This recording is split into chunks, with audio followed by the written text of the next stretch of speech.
জুলাই সনদ বাস্তবায়ন আদেশ ও গণভোট অধ্যাদেশ কেন অবৈধ নয় তা জানতে চেয়ে রুল জারি করেছে হাইকোর্ট। আগামী 4 সপ্তাহের মধ্যে এই রুলে জবাব দিতে হবে আইন সচিব, সংসদ বিষয়ক সচিবালয়, মন্ত্রিপরিষদ সচিব, মুখ্য সচিব, নির্বাচন কমিশনের সচিবকে।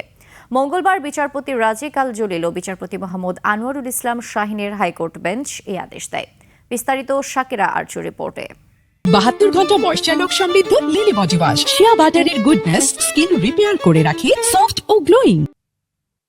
ত্রয়োদশ জাতীয় সংসদে শপথ নেয় সংসদ সদস্যরা। সেদিনই বিএনপির প্রতিনিধিরা সংবিধান সংস্কার পরিষদের সদস্য হিসেবে শপথ না নেয়ার ঘোষণা দেয়। তবে শপথ নেয় জামায়াতের সদস্যরা। শুরু হয় নানামুখী আলোচনা, কথার লড়াই।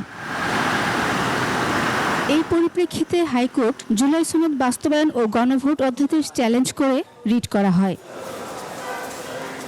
রিটের শুনানিতে জুলাই জাতীয় সনদ বাস্তবায়ন আদেশ ও গণ অধ্যাদেশ নিয়ে পাল্টাপাল্টি যুক্তি তুলে ধরেন শুনানিতে।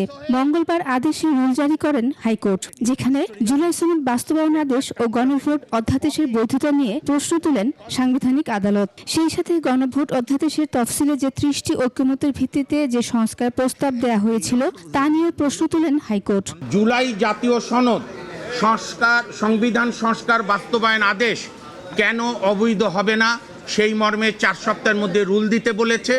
গণভোট অর্ডিন্যান্স যেটা সেটাও কেন অবৈধ হবে না সেই মর্মে রুল জারি করতে বলেছে। অর্থাৎ এর মধ্য দিয়ে জুলাই বাস্তবায়ন সংস্কার আদেশ এবং গণভোট সুপ্রিম কোর্টের বিচারাধীন বিষয় হয়ে গেল। জামায়াতের আইনজীবী শিশির মনির বলেন, রাজনৈতিক বিষয় আদালতের বারান্দায় আনা হলো। তারা আপিলে যাবেন কিনা পরে সিদ্ধান্ত নেবেন। তবে এই রিটে সরকারের সংশ্লিষ্টতা দেখছেন তারা। This is opening. You have opened the Pandora box. যারা এই Pandora box ওপেন করছেন তারা নিজের পায়ে নিজেই কোড়াল মারছেন। This is what is our understanding. বুঝে না বুঝে করেছেন জানি না। যদি না বুঝে করে থাকেন তাহলে বোঝার চেষ্টা করেন, আর যদি বেশি বুঝে করে থাকেন তাহলে you should realize what you are going to push. আদালতের কোনো রুল যদি কোনো সুনির্দিষ্ট স্টে বা ডাইরেকশন না থাকে, কোনো অন্তর্বর্তীকালীন আদেশ না থাকে, সেই রুল আদালতকে পার্লামেন্টকে ফাংশন করতে কোনো বাধা দেওয়ার সুযোগ নাই। আগামী 4 সপ্তাহের মধ্যে রুলে জবাব দিতে হবে আইন সচিব সহ নির্বাচন কমিশনের সচিবকে। শাকিরা আরজু, 21 টেলিভিশন, ঢাকা।